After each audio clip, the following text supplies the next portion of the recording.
নমস্কার বন্ধুরা, আজ এঁচড় আর খাসির মাংস রান্না হবে। এর জন্য প্রথমে এঁচড়গুলো কেটে ধুয়ে পরিষ্কার করে নিয়েছি।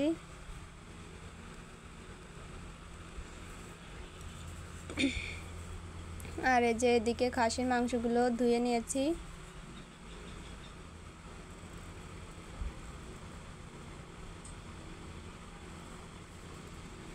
আর এদিকে সব মশলা আমি বেটে নিয়েছি। এই যে পেঁয়াজ, রসুন, আদা, জিরে, শুকনো লঙ্কা, গরম মশলা, সব মশলাই কিন্তু একসঙ্গে বেটে নিয়েছি।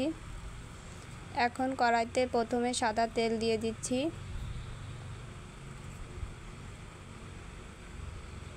এখন ফোড়নে দিলাম তেজপাতা, গোটা শুকনো লঙ্কা আর গোটা জিরে দিয়ে একটু নাড়িয়ে চাড়িয়ে দিচ্ছি।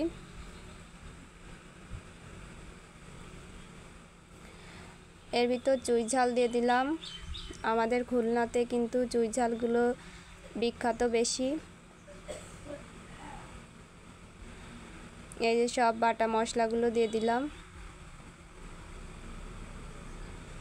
এখন মশলার বাটিটা ধুয়ে একটু জল দিয়ে দিলাম যাতে মশলাটা পুড়ে না যায়। এখন পরিমাণ মতো লবণ আর হলুদ গুঁড়ো দিয়ে দেব।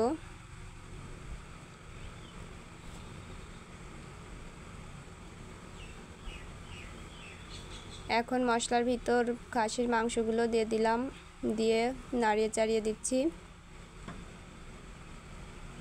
আমাদের খুলনাতে কিন্তু মাংস চুই ঝাল ছাড়া রান্না হয় না।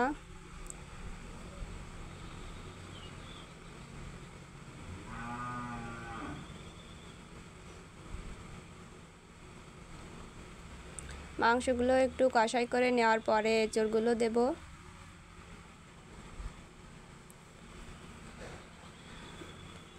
এই যে এখন এঁচড়গুলো দিয়ে দিচ্ছি,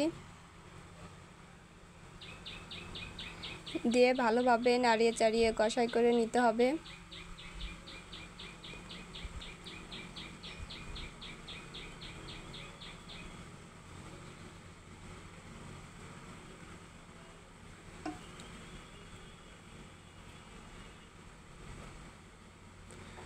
এই যে এঁচড় আর মাংসটা কিন্তু ঢেকে ঢেকে কষাই করতে হবে। এর জন্য আমি একটা গামলা দিয়ে ঢেকে দিয়েছি।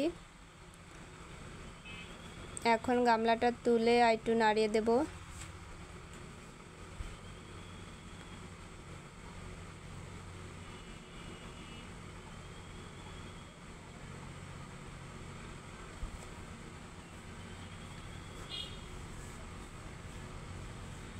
এই যে ভালোভাবে কষাই করে নেওয়া হয়ে গেছে মশলার সঙ্গে এঁচড় আর মাংসটা।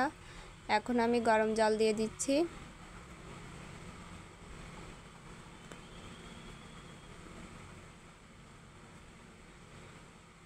দিয়ে এখন ভালোভাবে জাল করে নেব।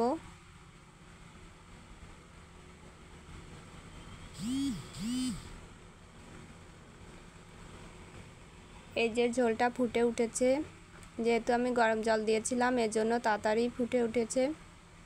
গরম জল দিলে কিন্তু রান্নাটা খেতেও ভালো হয় আর রান্নাটা তাড়াতাড়ি হয়ে যায়।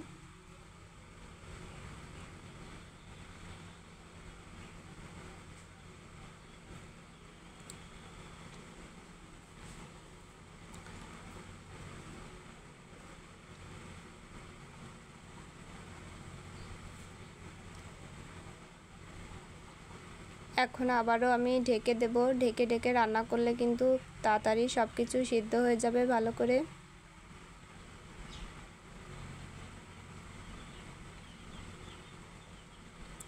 একটু নাড়িয়ে চাড়িয়ে নিলাম।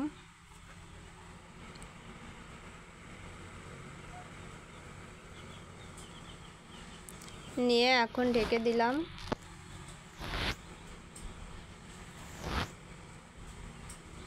এখন ঢাকনাটা তুলে আবারও নাড়িয়ে চাড়িয়ে দেব।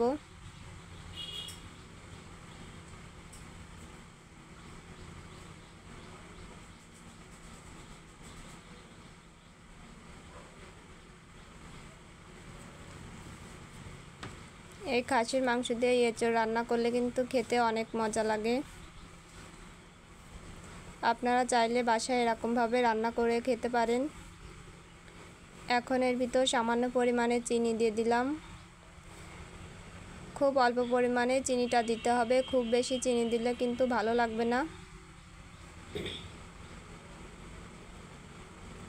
চিনিটা দিয়ে আর একটু সময় আমি ঢেকে রাখবো।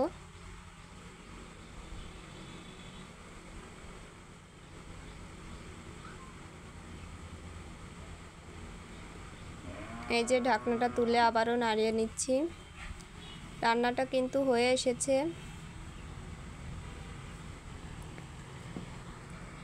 রান্নাটা কেমন লাগলো সবাই কমেন্ট করে জানাবেন। এই যে আমি তরকারিটা নামিয়ে নিয়েছি। তরকারিটা দেখেই হয়তো বুঝতে পারছেন কত সুন্দর হয়েছে।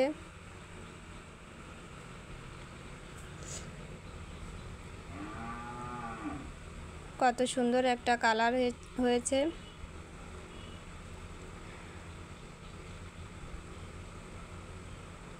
ভিডিওটা সম্পূর্ণ দেখার জন্য সবাইকে অনেক ধন্যবাদ।